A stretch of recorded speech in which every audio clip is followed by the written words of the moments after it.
review practice. So you can do over again and discover any questions from those review problems better. So number 9, let's check the number 9 first. Okay. Number 9, my version says, did you see mine? David, did you see my version here? Yeah, I can see. I'm sorry, I'm just driving. You're I'm using my driving. phone. Yeah. Okay, Yeah, I'm using okay. my phone. It's very Yeah. small. Be careful. So, so everyone else, did you see the question 9? Everybody? We can skip this, Dr. Lee. I mean, I'm just jumping ahead. No, We that's can do this. okay. No, that's fine. Because we're supposed to finish chapter 2 already. Okay. This week I should discuss chapter 9. Let me see. I just want to take a picture of who are here. Okay.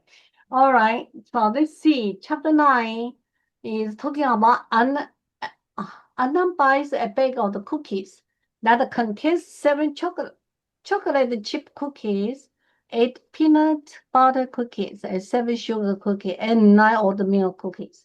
Okay. So question, what is the probability that Anna reaches in the bag and readily selects oatmeal cookie from the bag and eats it? Then reach back in the bag and readily selects a chocolate chip cookie. Okay, this problem here, you have to apply something we mentioned in chapter 3 about the conditional probability. Okay, because there's some condition binding here. And when you look at, I'm going to show you the work on the whiteboard. Okay, I have a whiteboard here. Okay. Okay. This is from chapter 3, number 9. And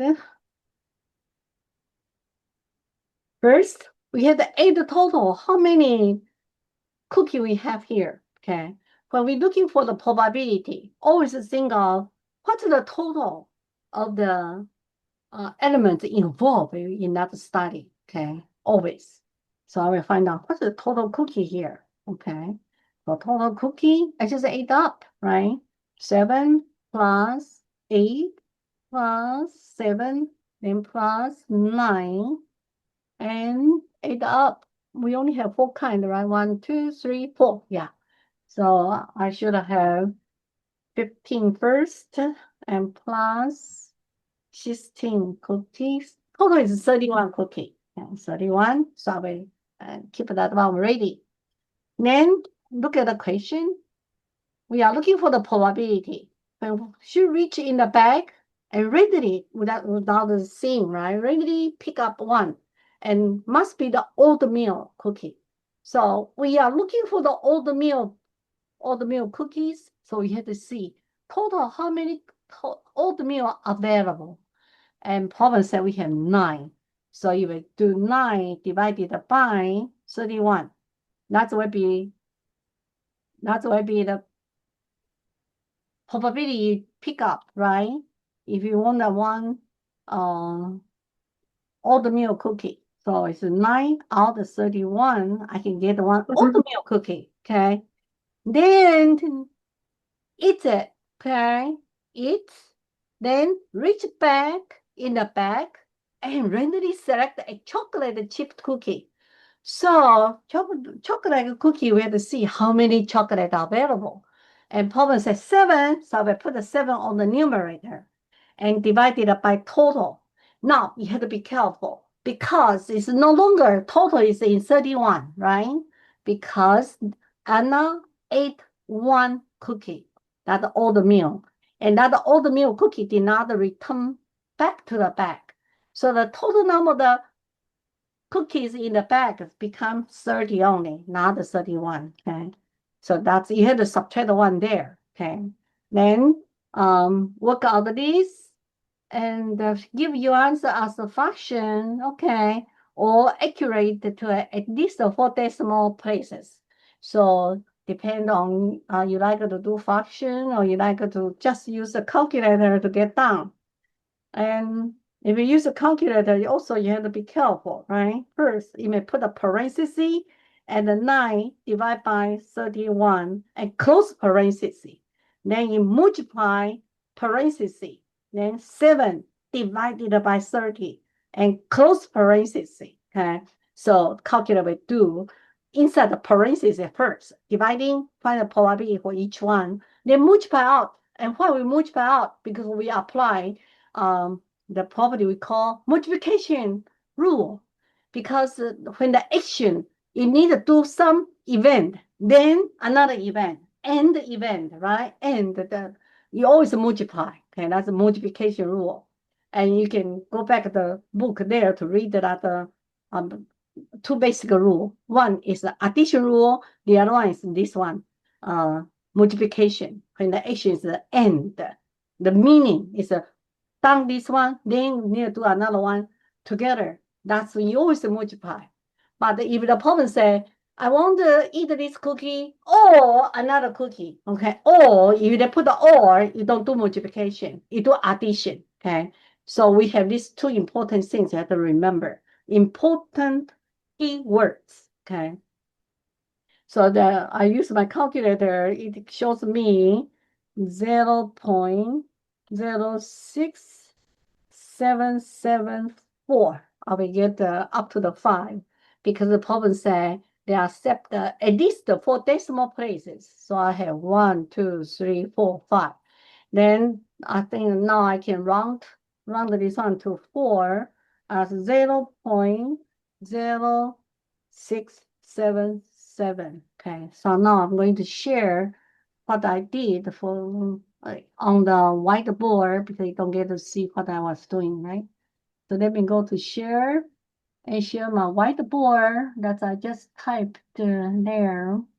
I think it's here. Okay, share. So you can see my work now. Okay, chapter 3, problem number 9. You have to find the total number of the cookie first. That's equals 31. Then the probability for eating one oatmeal cookie, the probability you get one oatmeal is 9 out 31 first. Okay. And then continue. Actions continue. So you multiply. Then multiply the second cookie. It's should be the chocolate. So the total number of the chocolate, my version here says I have 7 chocolate. So you put the 7 on the top and divide it by 30 because the total is no longer 31. One oatmeal cookie has been eaten by her. Okay, so that's how I got my answer. All right, David, did you hear that? I did. Thank you, Dr. Lee. You're welcome. Anyone else? Do you have questions on probability? Or you have questions from still from the chapter 2, you can still ask me, okay?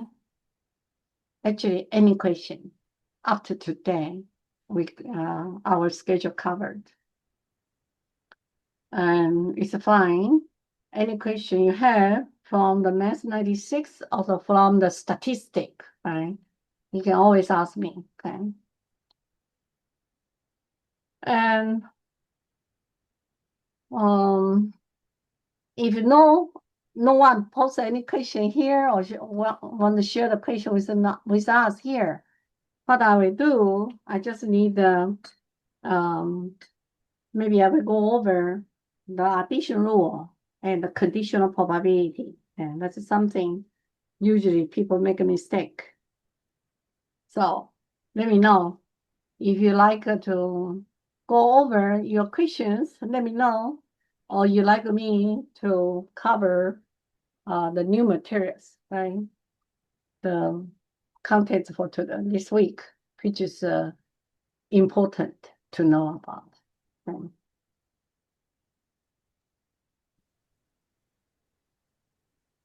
We can cover the new stuff from next week. Okay, thank you. You're welcome. Then I'm going to mention this probability rule, okay? Which is important. for the probability, because we are going to use probability as our basic knowledge to move on to our chapter 4, chapter 5, as in statistics, okay? And in statistics, we count the probability for all the data distribution, usually for whole population. But we have to start with some sample data first, a small set of data, and learning the concept first. That's fine. So usually, when we looking for some probability, okay, and some problem say, oh, find the probability of something, it should come to the mind for this, okay? Probability. I will use the notation capital P and use a parenthesis and put some variable. You can use any capital A, B. Usually avoid the C, but C is kind of confusion with the complement, some other thing. So usually you can use a capital A, probability of the set A, event A. We use this kind of notation. Probability of the set B. If you want to count how many event, right? For example, we went to some conference and we like to find out counting how many female participate at the event, or how many males participants here. So we can assign A as the event female and B as the event participant from the male. We can assign a capital later, okay, to represent some event. Oh, I forgot the recording.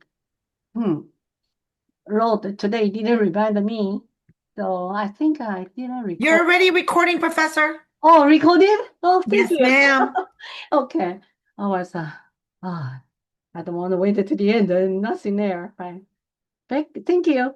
So we can use like a probability of A, another parenthesis, you will read as of something. Another capital A is presenting some event, okay? Or the common one we do like a probability of the some X, some random variable, something. That's what we will use for chapter 4. Okay? Chapter 4, we will use that way.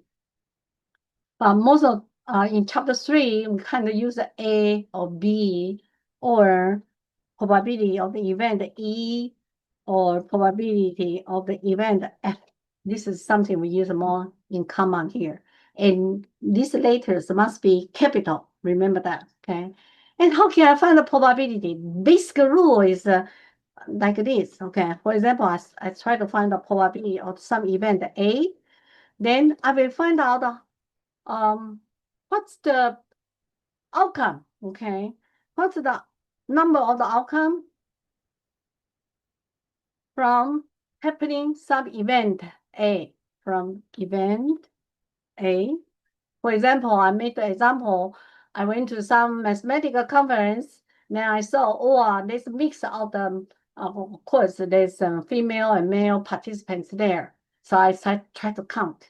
There is more female participate at mathematical conference or the male, right? Female, male. So, and let's assume A is for the female. So outcome, how many numbers of the people attended, okay? So I will count, okay? And count the outcome from the event A. That means I just count the number. How many people participate my mathematical conference, and then I will put it on the numerator. That's the expectation from my event A. Always put on the top. And the denominator, we always put the total, okay? The total number, total outcome. Remember, the bottom always put the total outcome. So that means the denominator must include the female and male, right? At the bottom here. So that's what give you the probability, okay? So I can make an example. Let's say the number of the female participant, we have 30 people, okay? And I counted, okay, the number of the event B representing the male participant here. I counted, oh, there are 20 people there. Then if I ask you, okay, find out the probability of the female let's say male, the male participant here. Then I will find out this way, right? Now my expectations from event B, the male participant. So I have number already, it's 20 people there. So take a 20 divided by total number, right? Always divide by total. So the total number will be 30 plus 20, add up together as a 50. So then our probability is 20 divided by total 50. This is a simple example. Usually we do that, okay? And then you can simplify the fraction into the 2 out of 5. In probability, you can present about 3 ways. One is in fraction. But if you want to present it in fraction, it must be reduced the fraction, okay? Such as this example I made up here, 2 out of 5. That's fine. Very easy to think about. Among the 5 people there, you can think of 2 people of male participants here, okay? Or if the single digits like this, it's good, okay? You can live on like this. If the problem didn't say, you got to give the decimal, then 2 out of 5 is a good answer. Or you can present it like this. You said, no, I like to use my calculator. So I take a 20 divided by 50, then I come up with 0.4. Then I can present that too. I said probability of the event B, the male participant, actually is 0.4, okay? Or you can present as 40%, because from the 0.4, when we multiply 100%, and that's will give you 40%, right? And in the real world, people prefer percent, okay? Usually in the real world application, and people like to know how many percent people are there, how many percent female are there. They like a percentage kind of easier to figure out, right? Among 100, there are 40 people there. They are male like that, okay, in percent. So this is the common format that we use, okay? Fraction, reduce the fraction, or the decimal, or percent, okay? And one more thing that you have to remember about the probability, some book called Golden Rule, okay? Any probability you are looking for, okay, should be between the 2 numbers, all right? Should be between 0 and 0. My keyboard cannot type or equal. In this whiteboard, there's no mathematical notation, so I have to do like this, or equal, okay? It's less than or equal, okay? Greater or equal 0, and between this one, any probability, okay? A is any, probably just put in E another later. Any event here, any probability, always between 2 numbers, okay? Or equal 1. Always between 0 and 1. I try to tell you that, okay? And if probability is 0, that just imply there's no chance to happen anything, okay?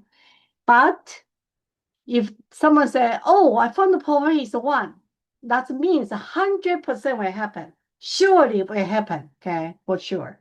Because always we have to remember, 1 is 100 divided by 100, and which is 100%. Same thing, same meaning, okay? And 0, just nothing will happen. Okay, chance is 0. Okay, so remember, from now on, when you are looking for probability for chapter 3, chapter 4, chapter 5 to the end, okay, I think to the end, we always work with some probability now. Any probability should be between these 2 numbers, okay? Your probability comes as a negative sign, you should give alert yourself. You made something mistake there, because probability can never be a negative, okay? That's impossible.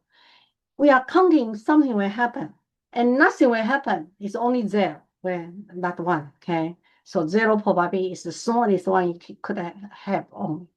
No negative. And you probably came out, 5.3 something. Sometimes I saw some student put the answer, put a 5.3. I said, how can that be? Because probability maximum is 100%. Then I realized it's because the calculator problem, okay? The calculator gives us the scientific notation. A scientific notation give you one whole number, point, some decimal there. Then they say E, they put the E as an exponent, okay? And they give you some number behind with a negative or with positive. So you have to watch out. Don't just pick up the number, ignore that E there from calculator.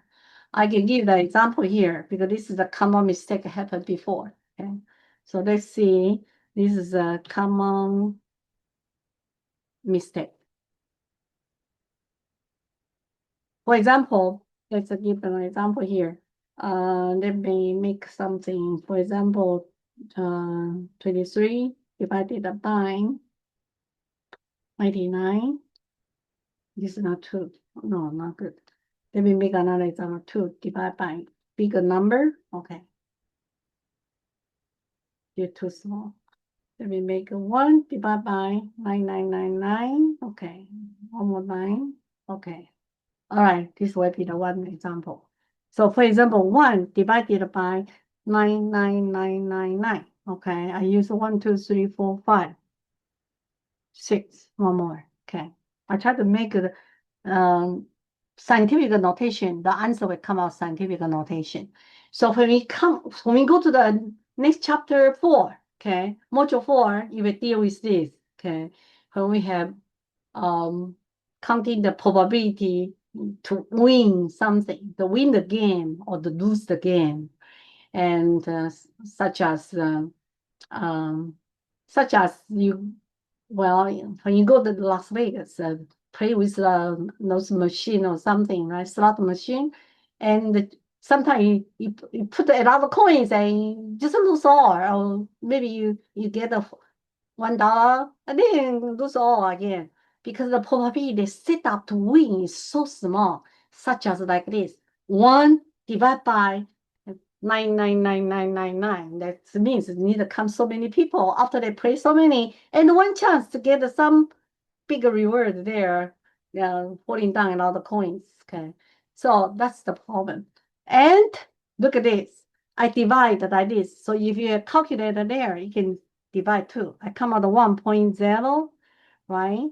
And wow, so small. 1.123455. Okay. 1, 2, 3, 4, 5, and 1. Okay. Then you see E go to the -6. That's what I try to show you.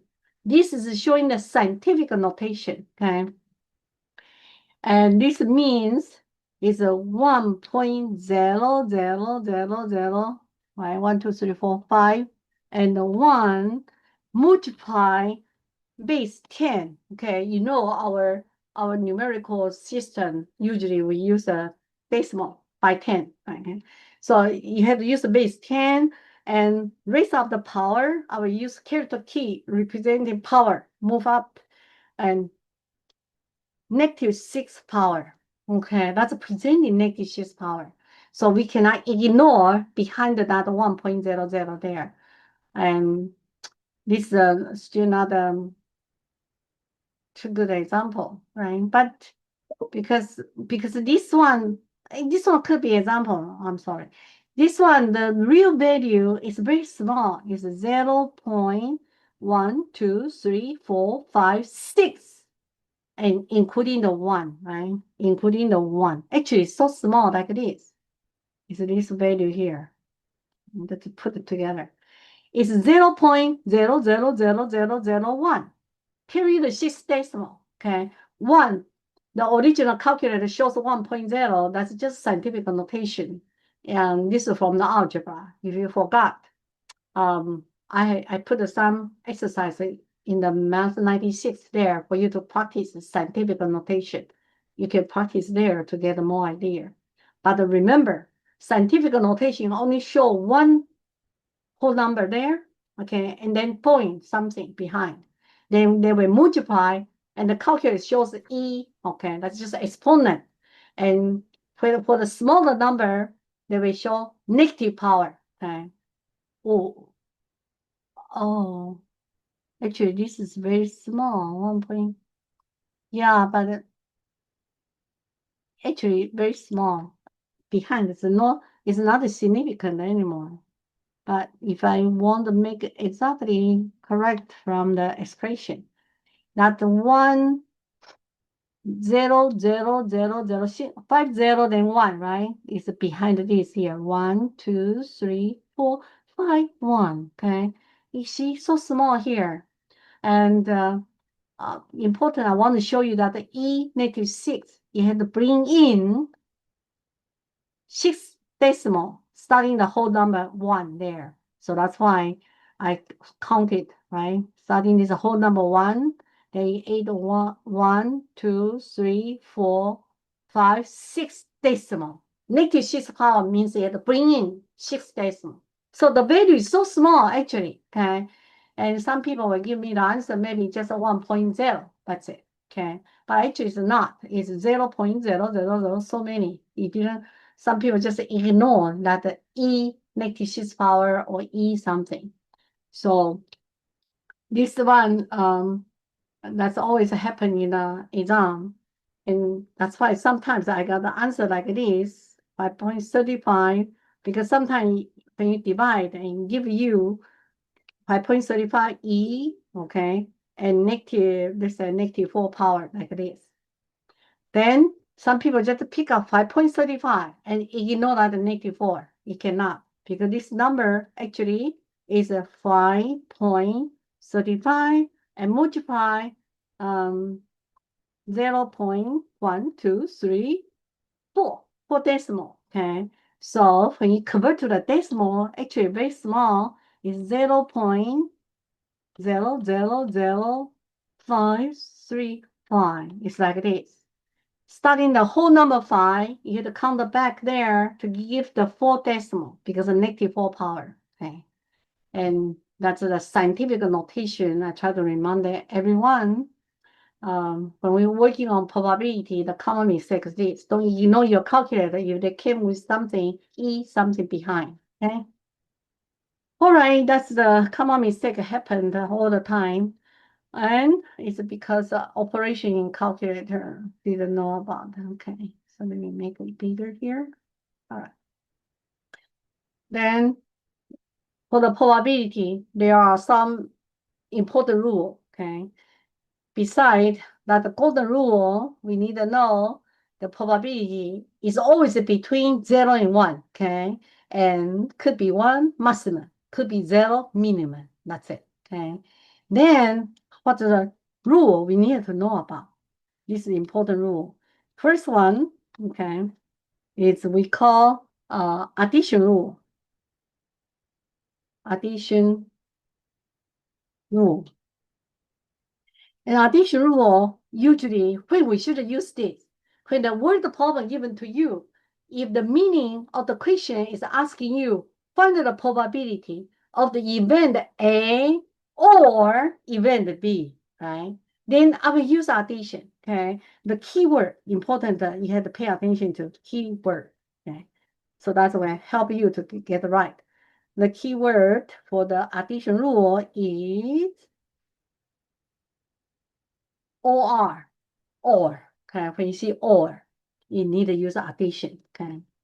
And but when we apply addition rule, we have something need to pay attention as well, because addition rule, if you involving the 2 events here, like we know the event. I was using the example when I went to the mathematical conference. Always we have female and male professors mixed there, and I always sometimes say, "Wow, is a more female professor or male professor?" Right? We would like to find out, and we can see the gender of the female male is clearly separate. Okay, I will assume. Okay, let me make a assumption here. If the event, okay, let me say, we have 2 rules here. One is we have to find out between the 2 events, do we have anything in common? Okay, So let's say we restricted it, just separate as male and female like that. Okay, we don't want any other assumption here. So let's say between these two events here, A and B,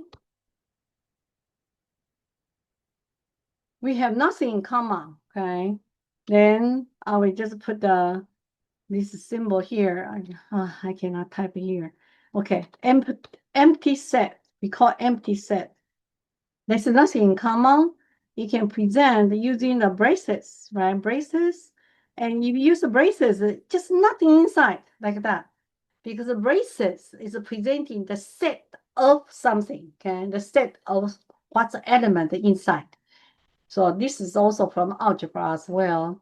In algebra class, we use that symbol, but we have another notation to present this. It's much easier. It's make a kind of big O. Then you have to imagine some slash over, okay? Put some, oh, not this, slash over the O, okay? That's what we call empty set. And my whiteboard doesn't allow me to show that one, but if you read the book, you will see a big O, a big rounded circle, and one slash over, right? Just like when you go to the DMV, take the test, prohibit to get in or something, they put some symbol, they put a slash over, you cannot. Okay. So that's an empty set. Let's assume between A and B, there's nothing in common here. Then, okay, so this is the assumption first. So when you work with some questions, you have to think over, is this event A they mentioned first? Anything could belong to the B or not? Or the B could belong to the A there or not? If there's nothing in common, okay, then we can apply the addition rule, follow this. Then you can do probability of the event A or the B is equal to probability of the A and plus probability of the B. Okay, you just add the name up. Okay, that's what be the total probability we have. But if we have something in common, okay, this is more complicated here. If probability of the A and B is not empty, okay, that means we have something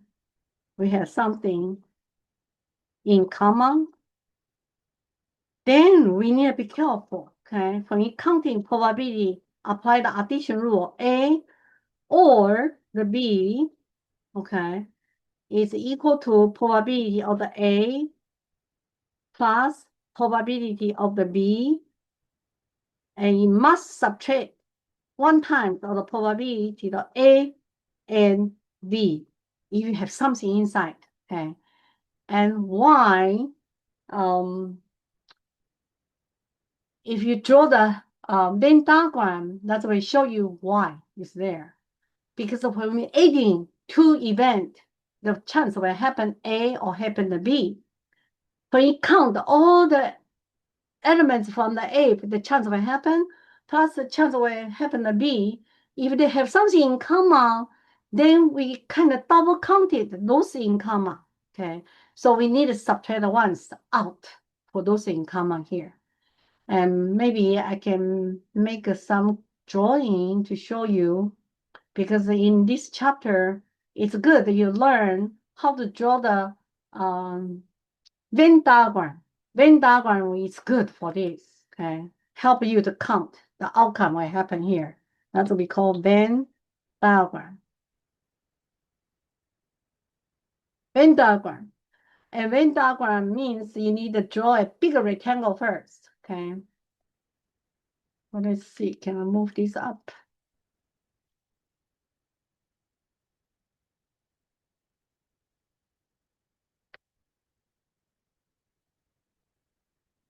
Now I'm going to open another one. Okay. Here, I'm going to start the Venn diagram. Venn diagram, you need to draw a bigger rectangle first. Okay. So let me see. Can I draw here? Use the pen. Okay. I'm sorry. I'm using the mouse, okay? And the mouse is not straight.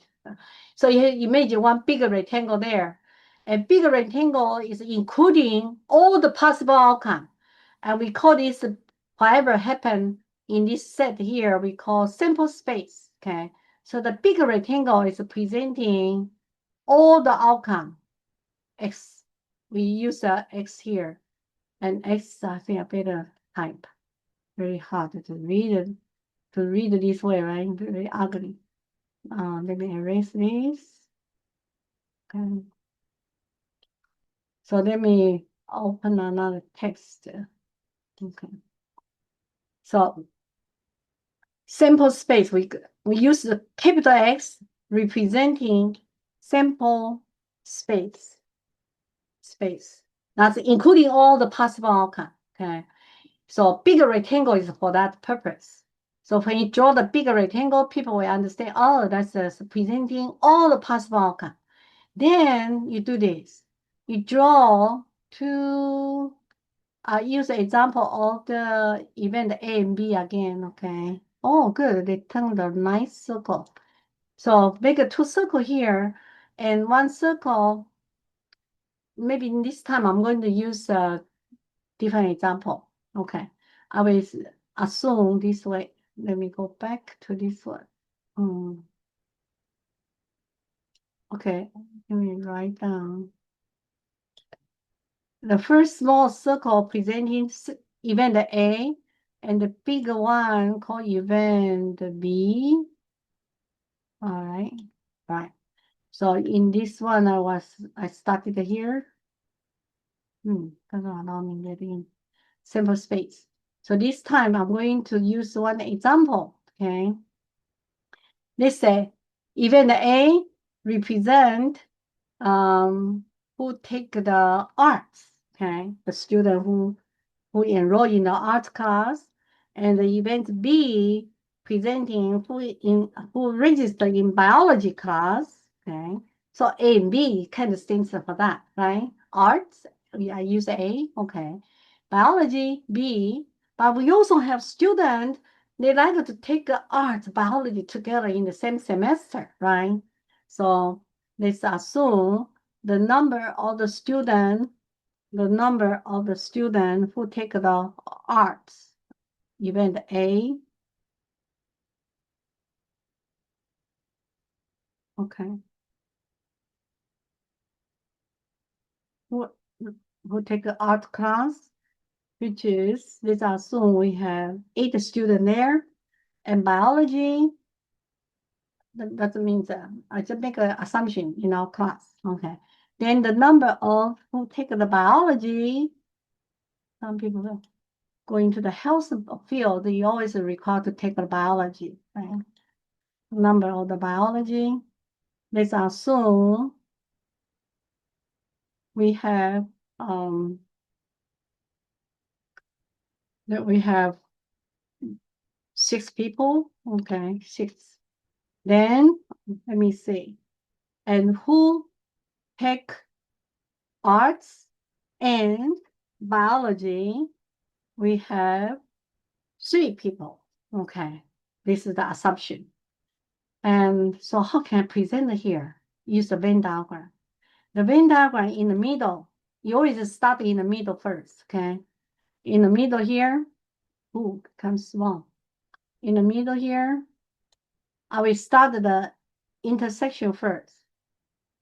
We have 3 people.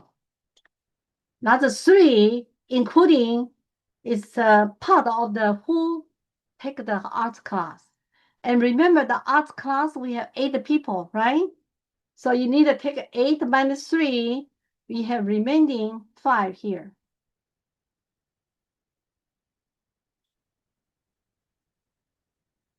So this is the first circle, smaller circle, presenting who take art class. We have 8 people, okay? But 3 out of the 8 here, they also take the biology. 3 of them also belong to this event B, the bigger circle here. We have 6, okay? So 6 minus 3, we still have 3 didn't count yet. So I will put it here. So that's complete. Okay. Complete our Venn diagram here. And you can see 3 plus 3, we have total 6 belong to who take the biology. 3 plus 5 belong to 8, equal 8 belong to the number of the who takes art class. Okay. So if I'm going to use this one as an example and apply to find out if my question asks you, okay, what's the probability who take the art class or biology class? Okay, then you need to do this way. You have to be very careful to count this, right? Because if you look at the graph here, you can see taking the art or the biology B, total number you can see, obviously 5 plus 3 is 8, 8 plus 3, total number of the students actually 11 only. But if you just use the probability of the A, the probability B, like the first example I gave to you, now it becomes the 14. And that's not right because you need to subtract the 3. Okay? The total is only 11. Okay. So that's why when you have intersection, there's something in common, like this example here. Okay. You need to do this. You need to take the probability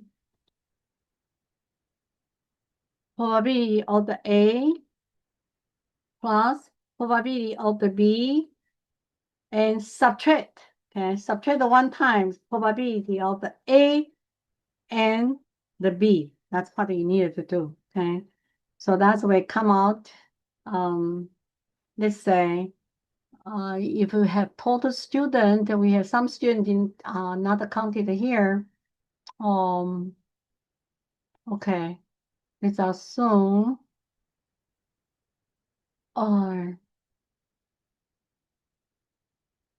total number of the sample space. Okay, who participate this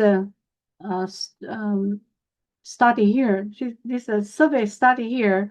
Let's assume we have 20 people. Okay, so that means we still have some people did not.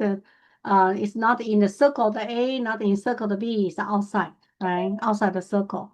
So 20 minus the total number shows there.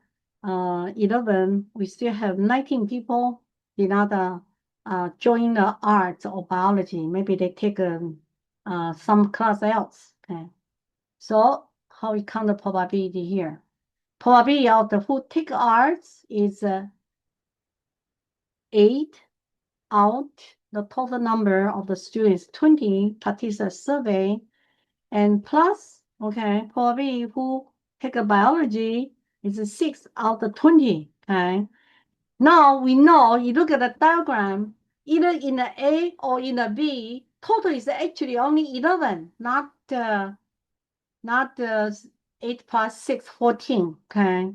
Because we have 3 people belong to A, belong to B, double counted inside the 14. That's why you need the formula. You look at the book there, they show you need to subtract out. Probability A and B is these 3. You need to subtract out 3 out of 20. Okay? You need to do. So this is a part of the addition rule. When they have something in common, you have to remember to do this. Okay. And I believe your homework exercise, exam question, sometimes we pop out something like this. Okay. And you have to remember to subtract out. So actually, we only have 11 out of 20. Okay. And you can see there, actually, just 11. So Venn diagram can show you very clearly about why we have this formula here. Okay. Addition rule. So addition rule is important. And when you solve the word problem, usually it's or involved. And second one is the one we call multiplication rule. Okay, second one, multiplication rule. Multiplication rule involving conditional probability, like the question David asked me, okay? David asked me earlier that eating the cookie, that one is a multiplication rule application. The action is always involving the keyword, okay? Remember the keyword, always involving this word. And, okay? Something happened, and. You need the event A and event B. In the meaning, you need a count. Or happen this one, then happen this one. You just multiply, okay? And or something THEN, right? Involved in the word problem there. You will apply multiplication. So when we apply multiplication rule, if two events they are how you call, if they are, for example, I will give this simple way, okay? What do?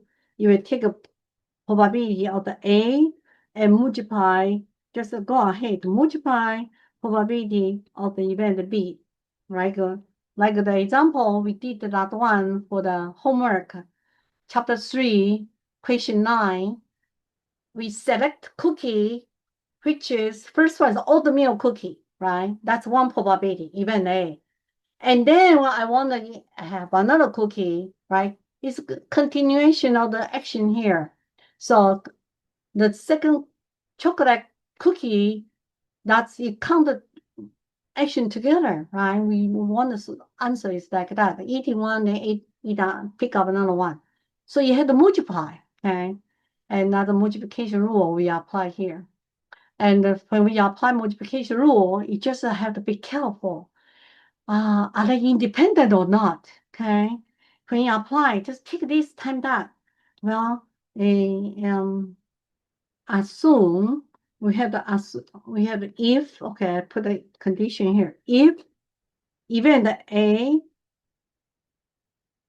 event B are independent. There are two independent events here. Okay. Then we just go ahead and multiply whatever we happen to A, whatever happen to B. Okay. And the problem number 9 from the homework exercise is not independent. That's why our total denominator, we have to subtract the one out because we eat the first one, right? In affecting the total number of the cookies, one less. So be very careful. You have to see the relation. When you counting the probability, it's the second one, it's affected by the first one. If affected, that's what we consider dependent. If they are not affecting each other, that's what we call independent. And independent, you can just go ahead and multiply, okay? Usually in the classroom, I always use this example here. For example, I always count the student, how many color of the shirts we wear today, right? So this assume in my closet, I have 5 different color of the t-shirts, okay? And I have 3 different color of the pants. And you know, when you're wearing the shirts and wearing the pants, it's kind of independent things, okay? So when this happens, to the total way, you can think about total way I can wear my everyday when I go to the classroom, I can wear a different color of the shirts, match with different color of the pants. Now maybe 5 different color of the shirts multiply total number of the pants. So 5 times 3 will be 15 ways. Okay, you can go ahead and multiply. And really you can make a combination of the 15 ways here. Okay. And that's involving another graph. So I'm going to show you another graph quickly because this is another important graph. You should know how to apply. This one we call tree diagram. Tree diagram. Okay.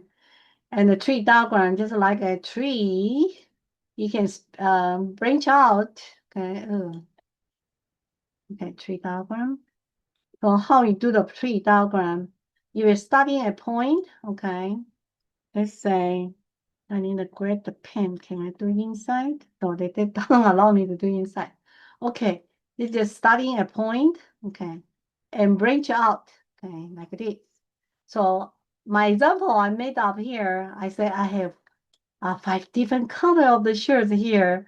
So you just starting a point here, okay, starting point, and make a branch. 1, 2, 3, 4, and I want to make a 5. Okay, 1, 2, 3, 4, 5. 5 branch off. Okay, presenting my different color of the shirts.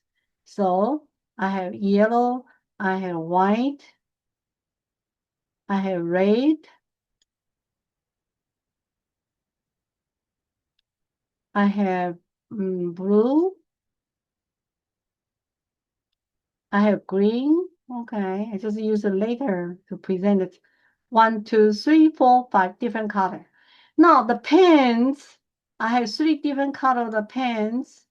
I have blue pens. I have white pens. I have gray color pens. Okay. So 3 different color of the pens here. So each, you can see each range, you are going to branch out to match with the 3 different color of the pens here. Okay. Blue, white, and gray. Okay. And you can imagine each one, you branch out the 3. Okay. So total, you can count at the end, is 3 times 5. Total is 15. Okay. And you can just multiply out. So for the event, the meaning is happen something, and you want to continue happen some other things. You just, if they are independent, like the example I made up, the shirts and the pants, they're independent, okay, and we're not affecting each other at all. You just multiply, okay. So at the end, you can count 1, 2, 3, 4, 5, 6, 7, 8, 9, 10, 11, 12, 13, 14, 15. Total 15 all come. Like give to you. Okay. Multiplication rule, you can use a branch out tree diagram. And I use my whiteboard. It's very difficult to draw because I'm using a mouse. I use a mouse to do it. So ugly. But if you look at the book, they will show you printed very nicely. Okay? So this is something very important from the chapter 3. I hope you got some important summary. So when you go to study your chapter 3 and do your homework, will make it much easier to understand why we need to apply this, apply that. Okay. And next time, when you come out any homework questions, you can always ask me, bring your chapter 3 homework assignment. Next week, we'll still come back to discuss this. And also we'll discuss something about the chapter 4, okay, to give you a heads up something to prepare your study better. Okay, so any questions so far? If you have questions, I can still answer your question here to see anyone you want to share your questions. If not, I will see you next week, right? It's already 6 o'clock already. Time is so fast. Professor, I have to ask Yeah. you a question at the end, Sure. if that's possible. Okay. Yeah, sure. So anyone else? Do you have questions? If no questions, I see you next time. And Thank if you, you have Dr. Lee. yeah. Thank Oh, you, you're bye. welcome. Bye-bye. See you next week. And if Bye, you have thank some you. personal question, you can stay at the end. Yeah. Bye. So I think I get the name of everybody, right? Let me extend this one again. Yeah. You came to the floor here. Thank you again. Sorry for coming late. I got my time messed up for work. Oh, okay, you bet. Sorry. You But can thank you. Have a good night. Okay, sure. Thank you for letting me know. Yeah. Okay, I'll be including you. Okay. Did you Yeah. get my text? I couldn't log in for the 2 something because I'm Uh-huh. like missing stuff and I don't want to miss anything. No, let's go to your okay.